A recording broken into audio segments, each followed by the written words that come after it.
નમસ્કાર વિદ્યાર્થી મિત્રો, ધોરણ 12ના BA સબ્જેક્ટના પ્રકરણ આપણે 6 અને 7ની આપણે જે મંગળવારે ટેસ્ટ છે એની અંદર આપણે 20 માર્કનું પૂછાવાનું છે અને 20 માર્ક કઈ રીતે આપણે બધામાં વહેંચ્યા છે એનું તમને અહીંયા એક પેપર સ્ટાઇલમાં આપી દીધેલી છે. MCQ હશે 3 માર્કના, બરાબર. પછી 1-2 વાક્ય હશે, જે 2 માર્કના હશે. 2-3 વાક્યમાં ઉત્તર હશે એ પણ 2 પૂછાશે 4 માર્કના. માગ્યા મુજબ એટલે 3 માર્કના જે પ્રશ્ન હશે એ પણ 2 હશે 6 માર્કના, અને સવિસ્તર ઉત્તર કે જે 1 પૂછેલો હશે 5 માર્કનો. 20 માર્ક ટોટલ આ રીતે અલોકેટ કરેલા છે. બીજી વસ્તુ કે પેપર જે તમે લખો છો એ પેપર જ્યારે 9:30 કે એમ જ્યારે પેપર મૂકી દેવામાં આવશે, એમ પેપર મૂક્યા પછી તમારે એ પેપર કલાકમાં લખી અથવા ટૂંકમાં જ્યારે તમારે એ PDF જે પેપર આપેલું હોય એ ખુલી જાય પછી વ્યવસ્થિત રીતે લખી અને સામે તમારે મોકલવાનું થશે. પછી તો હું આન્સર કી તો બધા પાસે નવનીત હશે જ, એટલે આન્સર કી આમાં હું તમને એ રીતે આપી દઈશ કે આ પ્રશ્ન અહીંથી આ રીતે એ જોઈ લેવાની થશે અને પછી તમારે એનો ચેક કરીને મોકલવાનું થશે. હવે ચેક કરવા માટે અને લખવા માટેના થોડીક બાબતો કહી દઉં કે જે તમારા બોર્ડમાં તમને કામ આવે એટલા માટે હું આ રીતે કહું છું. પેલી વસ્તુ MCQ છે, તો આમાં જે રીતે મેં તમને ક્વેશ્ચન 1 તો હું પેપરમાં એમ જ લખીશ ક્વેશ્ચન 1, બરાબર. તો તમારે હેડિંગ આપવાનું થશે. કઈ રીતે લખવું એનું કહું છું. પહેલાં ક્વેશ્ચન 1 ઉપર મિડલમાં હેડિંગ આપી દેવાનું. પછી MCQ પહેલો, બીજો, ત્રીજો ત્રણેય લાઈન એક લીવ કરી અને લખજો. અને પહેલો તો જે એનો ABCD જે હોય અને એનો જવાબ, બીજું એ રીતે, ત્રીજું એ રીતે, તો MCQ કમ્પ્લીટ. પછી 1-2 વાક્ય, તો 1-2 વાક્યમાં પહેલાં હેડિંગ આપી દેવાનું. 1-2 વાક્ય જ્યારે લખો છો યાદ રાખજો મેં એવી જ વસ્તુ પૂછેલી હશે કે જે તમારે મહત્ત્વની હશે.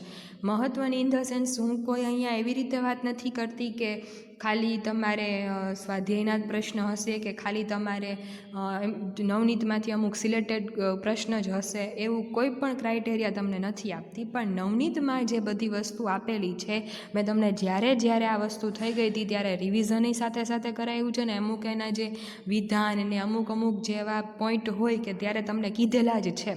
જો તમે રેગ્યુલર એ બધું જોયું હશે ને કર્યું હશે તો અહીંયા તમારી પાસે હજી 1 દિવસ છે, આરામથી તમે વાંચી શકો 2 પાઠ. અને આ પેપર સ્ટાઇલ કોર્સ કેદુંનો આપી દીધો છે અને વચ્ચે આપણે ગેપે બી એટલો હોય જ છે કે જો પહેલેથી તૈયાર કર્યું હોય તો થઈ જાય. એટલે વસ્તુ એ કહેવા માગું છું, એવું કોઈ ટિપિકલ નથી પૂછાવાનું, નવનીતમાંથી જ પૂછાવાનું છે. એટલે નવનીતમાં તમે એક વખત બધી વસ્તુમાં નજર નાખી લેશો ને એટલે તમને આ વસ્તુ ક્લિયર થઈ જશે.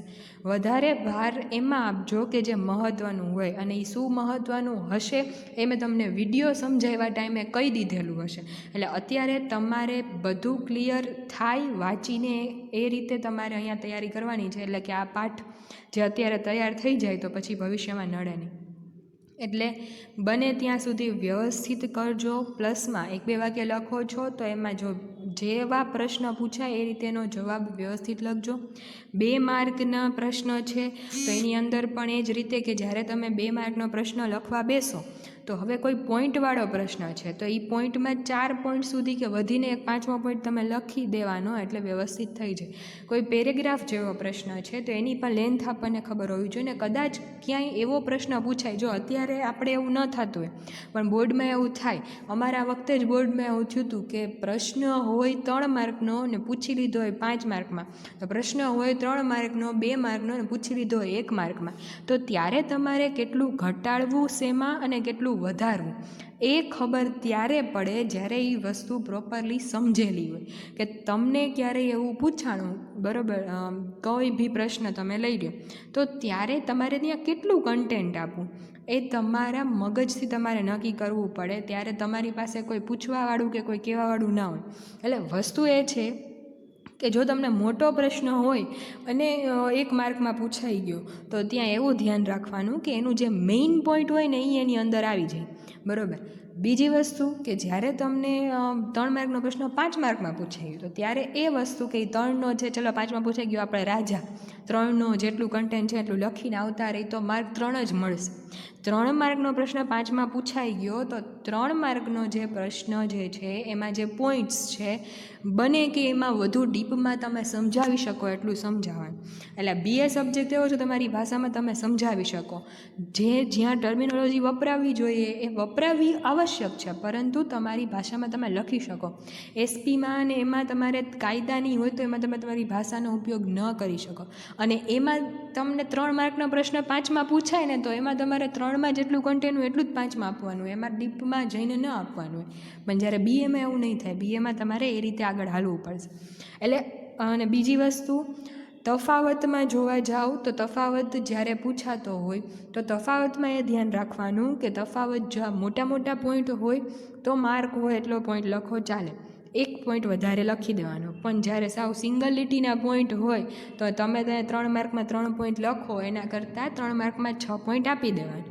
એટલે આ વસ્તુ ધ્યાન રાખવાની અને કઈ રીતે એને કેમ પૂછાય છે. અને આ બીજી વસ્તુ, તફાવતમાં સીધા તફાવત નાના ધોરણમાં લખતા એમ નહીં, અર્થ હોય તો અર્થ, એની કાંઈ પણ વસ્તુ જે લાગુ પડતી હોય એની સાઈડમાં એને પોઈન્ટ બાંધી જ દેવાનું. 3 માર્કમાં પૂછાય, 2 માર્કમાં પૂછાય, એ રીતે ધ્યાન આપવાનું. એટલે 2 માર્કના પ્રશ્નોમાં આ વસ્તુ ખાસ ધ્યાનમાં રાખજો અને વ્યવસ્થિત પોઈન્ટ આપીને લખજો. પછી માગ્યા મુજબ ઉત્તર, 3 માર્કનો પ્રશ્ન કીધું એમ જેવો પ્રશ્ન, બરાબર, તમને કોઈ પ્રશ્ન એવો પૂછાણો કે જેમાં એમ પૂછ્યું કે 6 મુદ્દા આપો, તો 6 મુદ્દા આપો એવું પૂછ્યું હોય તો ત્યાં તમારે એના 6 મુદ્દા તમે જ્યારે આપો ત્યારે એ 6 મુદ્દા ટૂંકમાં આપવાના થાય, બરાબર. એટલે મીન્સ કે એની 10-10 લીટી કરીને ન આપવાની હોય, 2-2, 3-3 લીટીમાં આવી જાય એ પ્રકારનું એની મેક્સિમમ લેન્થ. અને સમજાવવું જોઈએ, એ સમજેલું તમે એમાં ઉતારેલું હોય. પછી તમે 5 પોઈન્ટનો પ્રશ્ન હોય, બરાબર, અને એમાંથી સમજાય વિચાર્યા વગર 3 પોઈન્ટ લખી નાખો જેનો કોઈ અર્થ જ ન નીકળતો હોય તો એ ન ચાલે. એટલે વ્યવસ્થિત હંમેશા સમજીને કરવું. પછી જે છે એમાં તમને પૂછાઈ શકે કોઈ વિધાન, તો એને પણ તમે પેરેગ્રાફમાં ન લખતા પોઈન્ટ પાડીને લખો. પછી એમાં તમને જે કીધું એમ કે મહત્ત્વના લાક્ષણિકતાના ઓલાને એવા જે કાંઈ બી આપણી પાસે પ્રશ્ન હોય એમાંથી કોઈ પૂછાણો તો એમાં તમને કીધું એમ કે જો મોટા મોટા પોઈન્ટ હોય તો 4 આપી દેવાના, નાના પોઈન્ટ હોય તો 6 લખી નાખવાના, બરાબર. આ રીતે. અને જો તમે સ્પેસિફિકલી કીધું જ હોય કે 3 લખો કે 6 લખો તો કાંઈ પ્રશ્ન જ નથી આવતો, તો પછી તમારે એટલી લેન્થ આપીને એ પ્રશ્ન સમજાવવાના થાય. એટલે 3 માર્કમાં આ વસ્તુ ધ્યાનમાં રાખવાની.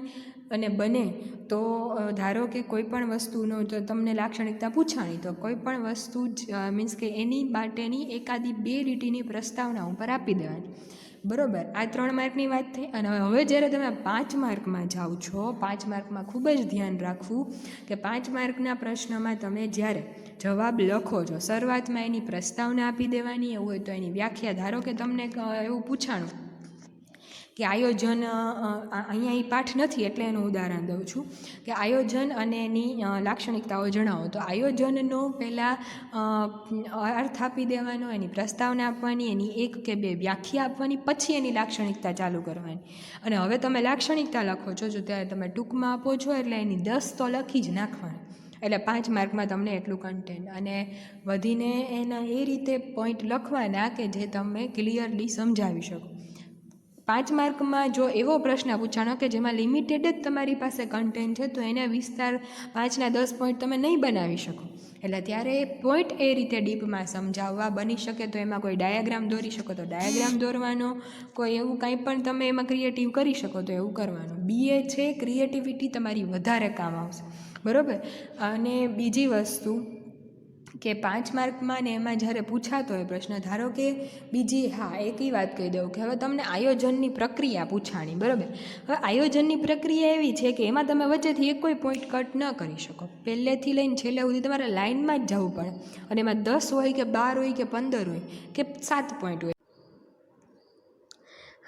તો 7 માર્કના 7 પોઈન્ટ હોય કે 10 પોઈન્ટ હોય, ગમે એ પ્રક્રિયામાં તમે ક્યાંયથી કાંઈ કાપી નહીં શકો, બરાબર. જેમ તમને કીધું એમ કે ભાઈ આપણે શાક બનાવવું હોય તો પહેલાં સુધારવું જ પડે ને પછી વઘારવાનું હોય, બરાબર. એટલે પ્રક્રિયા ત્યાં હોય ત્યારે યાદ રાખવાનું એમાં કોઈ પણ પોઈન્ટ કપાવવો ન જોઈએ. આપણે અહીંયા સુધી અત્યારે તમને આ બધું સમજાવ્યું, અને પેપર ચેક કરવા ટાઈમે પણ તમારે આ જ વસ્તુ ધ્યાન રાખવાની છે. પેપર તમે જ ચેક કરીને મને મોકલવાના છો. ચેક કરવા ટાઈમે MCQમાં તો ખબર જ હોય, ખોટું એટલે ખોટું હોય. 1-2 વાક્યમાં પણ એ રીતે જોવાનું કે જે મેઇન પોઈન્ટ છે, વસ્તુ આવી જાય છે, નથી આવતી તો સીધો ચોકડો પાડી દેવાનો, કારણ કે આપણા ભવિષ્ય માટે છે, આપણા સુધારા માટે છે. બરાબર? મને એમાં કાંઈ ફેર નથી પડવાનો.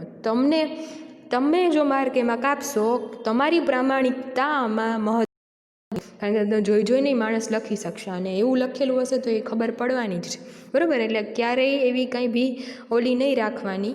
એટલે હંમેશા એ વસ્તુ યાદ રાખવાની. બીજું, 2 માર્કના પ્રશ્નમાં જ્યારે તમે લખો છો, ચેક કરો છો, ત્યારે એ ધ્યાન રાખવાનું થશે. તમને કીધું એમ કે 4 પોઈન્ટવાળા પ્રશ્નો કે એવું કાંઈ પૂછાણું હોય તો 4 પોઈન્ટ આવી જાય છે વ્યવસ્થિત, જે રીતે નવનીતમાં છે. તો ઓકે, ચલો, માર્ક આપી દેવાના થશે. બરાબર? 3 માર્કમાં પણ એ રીતે, 5 માર્કમાં પણ જેમ કીધું એમ કન્ટેન્ટ જોવાનું થશે. નો ડાઉટ એની અંદર તમારે જે લખવાનું છે, જે પોઈન્ટ આવવા જ જોઈએ એ આવી જ જવા જોઈએ, એમાં કોઈ પ્લસ માઇનસ નહીં ચાલે. પણ અંદરનું કન્ટેન્ટ તમે તમારી રીતે લખેલું હોય, એટલે હાવ પછી ગોટા નહીં, એમાં જે છે એ તમે તમારી ભાષામાં લખેલું હોય તો તમારે એમાં સાચું પાડવાનું. તમારી રીતે વ્યવસ્થિત પેપર ચેક કરીને સામે મોકલજો. બરાબર? આશા રાખું છું કે તમે બધાય વ્યવસ્થિત રીતે પરીક્ષા દેશો. All the best for the exam. આવતીકાલે ટાઈમે પેપર મુકાઈ જશે. Thank you.